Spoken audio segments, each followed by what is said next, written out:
Hello students, सचेता classes में आपका स्वागत है। आज हिंदी व्याकरण का हमारा टॉपिक है काल। काल से संबंधित हर एग्जाम में क्वेश्चन पूछे जाते हैं, चाहे रीट हो, पटवार हो, एसएससी हो, जीडी हो, आरपीएससी फर्स्ट ग्रेड हो, आरपीएससी सेकंड ग्रेड हो, सभी प्रतियोगी परीक्षा की दृष्टि से काल महत्वपूर्ण है। तो चलिए शुरुआत करते हैं कि काल का शाब्दिक अर्थ क्या होता है। काल का शाब्दिक अर्थ होता है समय। परिभाषा की बात करें तो क्रिया का वह रूप जिससे जिससे हमें किसी कार्य के होने या करने के समय की सूचना देता है।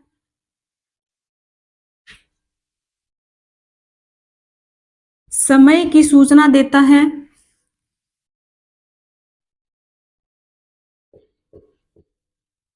है। उसे काल कहते हैं।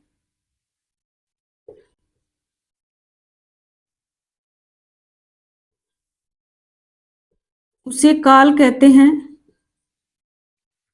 अर्थात क्रिया के विभिन्न विभिन्न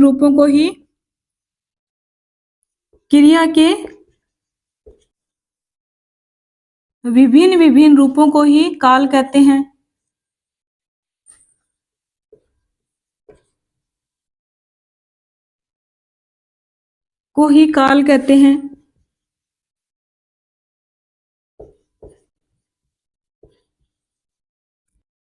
यानी कि क्रिया का वह रूप जिससे हमें किसी कार्य के होने या करने के समय की सूचना देता है, उसे हम काल कहते हैं। अर्थात क्रिया के विभिन्न विभिन्न रूपों को ही हम काल कहते हैं। काल के तीन भेद होते हैं। काल के तीन भेद होते हैं।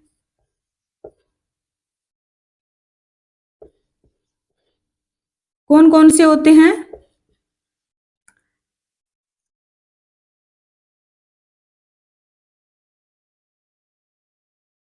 भूतकाल,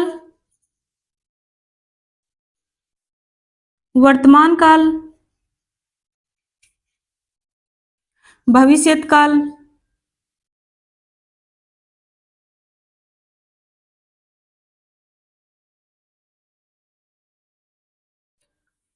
यानी काल के तीन भेद होते हैं: भूतकाल, वर्तमान काल, भविष्यत काल। भूतकाल जो समय बीत चुका, जो समय गुजर चुका, वह भूतकाल में आता है। और जो समय चल रहा है वह वर्तमान काल में आता है। और जो समय अभी आने वाला है वह भविष्यत काल में आता है। यानी कि बीते हुए समय की जो सूचना देता है वह भूतकाल होता है। वर्तमान समय की जो सूचना देता है वह वर्तमान काल होता है। और आने वाले समय की सूचना देता है वह भविष्यत काल होता है। भूतकाल के 6 भेद होते हैं और वर्तमान काल के 5 भेद होते हैं। भविष्यत काल के 3 भेद होते हैं। तो चलिए शुरुआत करते हैं हम भूतकाल से।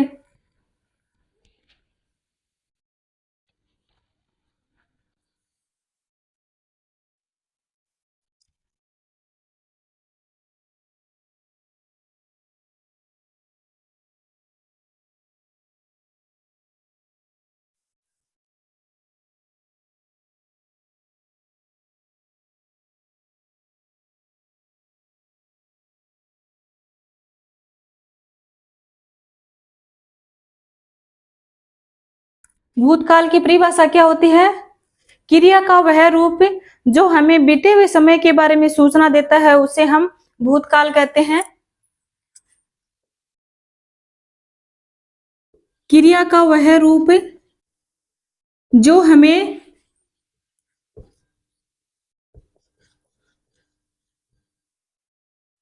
बीते हुए समय के बारे में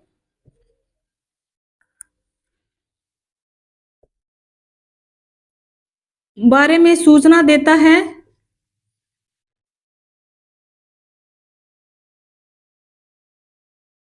देता है उसे हम भूतकाल कहते हैं।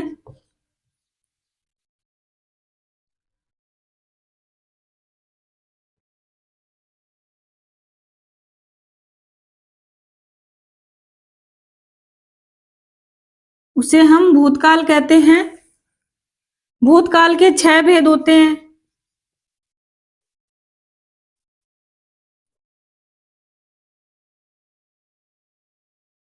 छह भेद होते हैं।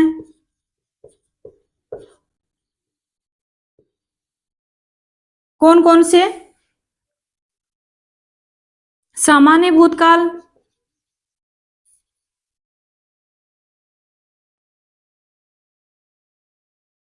एक नंबर पर आता है सामान्य भूतकाल, 2 नंबर पर आसन भूतकाल,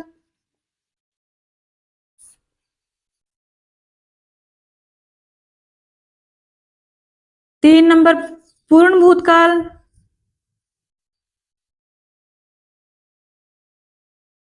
4 नंबर पे अपूर्ण भूतकाल,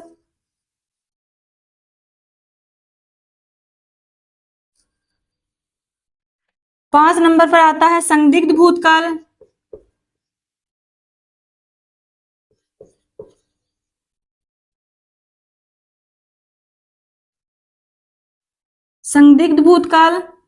6 नंबर पर आता है हेतु हेतु मत भूतकाल।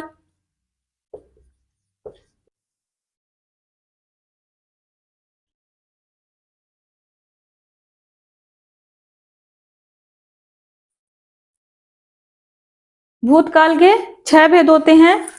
पहला है सामान्य भूतकाल, दूसरा है आसन भूतकाल, तीसरा है पूर्ण भूतकाल, चौथा है अपूर्ण भूतकाल और पांचवा है संदिग्ध भूतकाल, छठा है हेतु हेतु मत भूतकाल। तो सबसे पहले हम शुरुआत कर लेते हैं सामान्य भूतकाल से।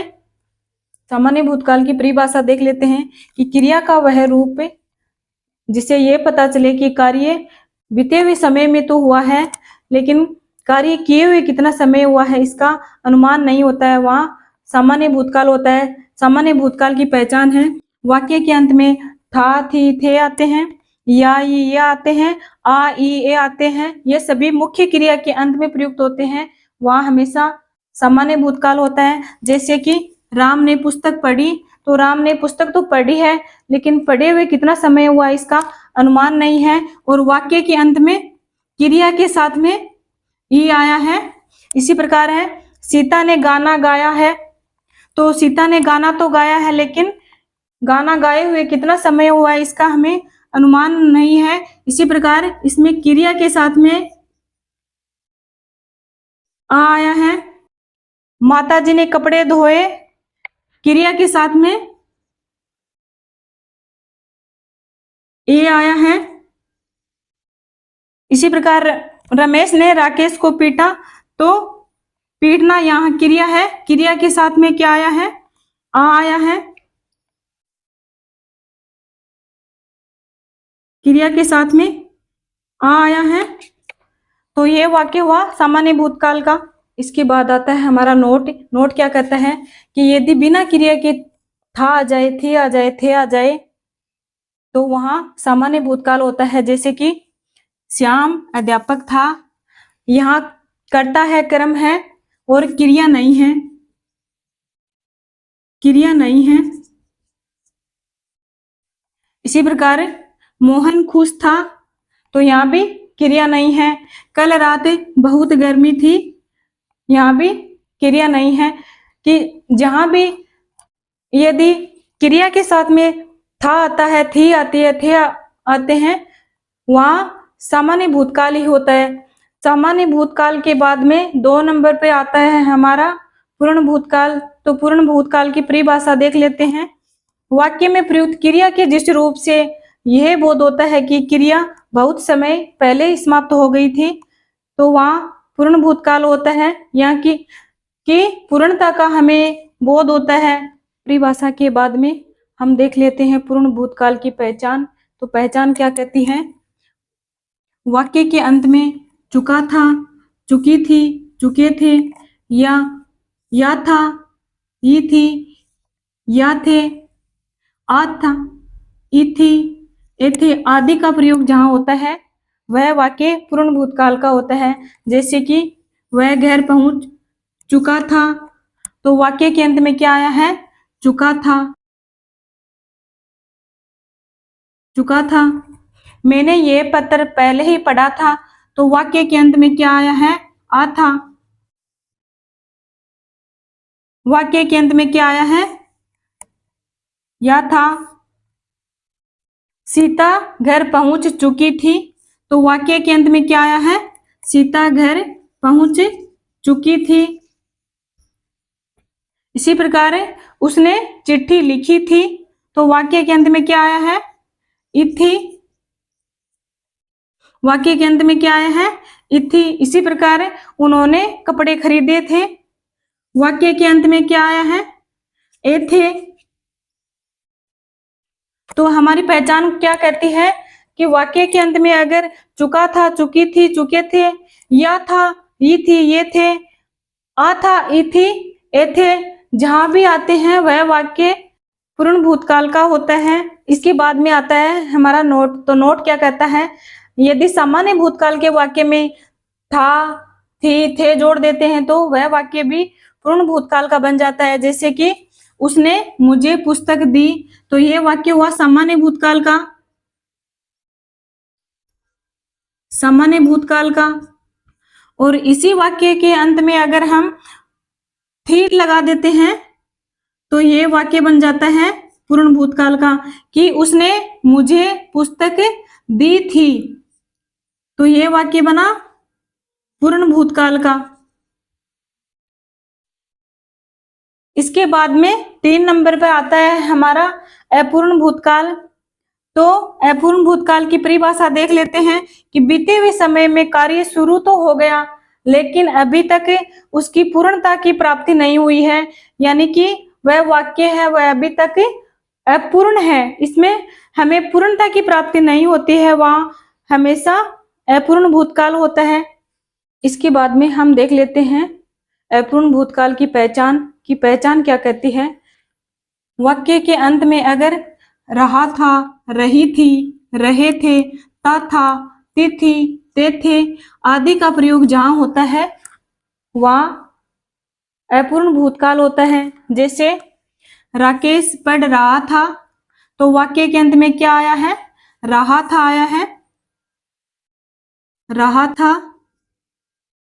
हमारी पहचान में दिया हुआ है कि वाक्य के अंत में रहा था, रही थी, रहे थे जहां आते हैं वह वाक्य अपूर्ण भूतकाल का होता है। इसी प्रकार वह हमेशा स्कूल जाता है, तो वाक्य के अंत में ता था आया है।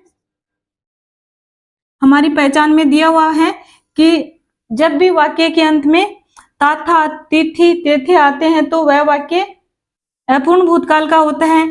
इसी प्रकार तीसरा वाक्य है पक्षी आकाश में उड़ रहे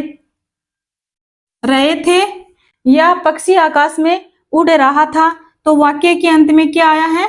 रहा था आया है, रहा था। हमारी पहचान में दिया हुआ है कि जब भी वाक्य के अंत में रहा था, रही थी, रहे थे आते हैं तब वाक्य अपूर्ण भूतकाल का होता है। इसी प्रकार बच्चे खेल रहे थे, तो अपूर्ण भूतकाल के बाद 4 नंबर पर आता है आसन भूतकाल। आसन भूतकाल का शाब्दिक अर्थ होता है समीप, नजदीक या निकट। परिभाषा की बात करें तो क्रिया का वह रूप जिससे हमें यह पता चले कि कार्य अभी अभी पूर्ण हुआ है, यानी कि कार्य है वो जस्ट ही पूर्ण हुआ है, उसे हम आसन भूतकाल कहते हैं। आसन भूतकाल की पहचान देख लेते हैं। पहचान क्या कहती है?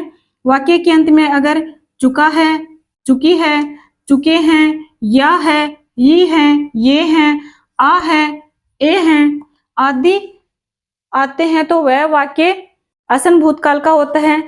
इसके बाद में सेंटेंस देख लेते हैं कि वह खाना खा चुका है, वह खाना खा चुका है, वाक्य के अंत में क्या आया है? चुका है। उसने खाना खा लिया है, वाक्य के अंत में क्या आया है? लिया है। सीता ने अभी अभी खाना खाया है, वाक्य के अंत में क्या आया है? खाया है। सीता ने जस्ट ही खाना खाया है। इसके बाद में आता है नोट। तो नोट है सामान्य भूतकाल के वाक्य में अगर हैं, हूं, हैं जोड़ देते हैं तो वह वाक्य आसन भूतकाल का बन जाता है। जैसे कि उसने पुस्तक खरीद ली, वह सामान्य भूतकाल का वाक्य हुआ। सामान्य भूतकाल के वाक्य में हमने है लगा दिया कि उसने पुस्तक खरीद ली है, तो वह वाक्य आसन भूतकाल का हुआ। इसके बाद में संदिग्ध भूतकाल आता है। इसके बाद 5 नंबर पर आता है संदिग्ध भूतकाल। नाम से स्पष्ट होता है कि संदिग्ध का अर्थ होता है संदेह। वाक्य में प्रयुक्त क्रिया के जिस रूप से हमें संदेह बना रहता है तो वह वाक्य है संदिग्ध भूतकाल का होता है। संदिग्ध भूतकाल की पहचान देख लेते हैं। पहचान क्या कहती है? जब वाक्य के अंत में चुका होगा, चुकी होगी, चुके होंगे, या होगा, ये होगी, ये होंगे आदि आते हैं तो वह वाक्य संदिग्ध भूतकाल का होता है। जैसे कि वे अपना कार्य कर चुके होंगे, तो वाक्य के अंत में क्या आया है? चुके होंगे। इसी प्रकार राकेश अब तक आ गया होगा, वाक्य के अंत में क्या आया है? आ गया होगा। इसी प्रकार है वह अपने घर चली गई होगी, वाक्य के अंत में क्या आया है? अपने घर चली गई होगी। लड़कियां खाना खा चुकी होंगी, वाक्य के अंत में क्या आया है? चुकी होंगी। इसी प्रकार है उसने पुस्तक पढ़ ली होगी, तो वाक्य के अंत में क्या आया है? उसने पुस्तक पढ़ ली होगी। संदिग्ध भूतकाल के बाद 6 नंबर पर आता है हेतु हेतुमत भूतकाल, जो कि सबसे आसान काल है। इसी से सबसे ज्यादा क्वेश्चन पूछे जाते हैं। तो आपको याद रखना है हेतु हेतुमत भूतकाल का शाब्दिक अर्थ होता है कारण। परिभाषा की बात करें तो यदि बीते समय में कोई कार्य हुआ है और दूसरी क्रिया पर निर्भर होता है, वहां हेतु हेतुमत भूतकाल होता है। इसमें 2 क्रियाएं दी हुई होती हैं। इसमें कारण वाले वाक्य होते हैं एवं शर्त वाले वाक्य होते हैं। हेतु हेतुमत भूतकाल में 2 क्रियाएं साथ होती हैं और इसमें कारण वाले वाक्य होते हैं एवं शर्त वाले वाक्य होते हैं। पहचान की बात करें तो वाक्य के अंत वाक्य में यदि, तो और ता, ते, ती ही आते हैं। यानी कि हेतु हेतुमत भूतकाल में यदि आता है और तो आता है और अंत में ता, ते, ती ही आते हैं, तो वह वाक्य हेतु हेतुमत भूतकाल का होता है। जैसे यदि वह समय पर जाता तो गाड़ी मिल जाती, वह समय पर जाता तो गाड़ी मिल जाती। इसी प्रकार दूसरा सेंटेंस है युद्ध होता तो गोलियां चलती, यानी कि युद्ध होता तो गोलियां चलती। राम पढ़ता तो पास हो जाता। इसी प्रकार वर्षा समय पर हो जाती तो फसल नष्ट न होती। वह समय पर आ जाता तो काम बन जाता।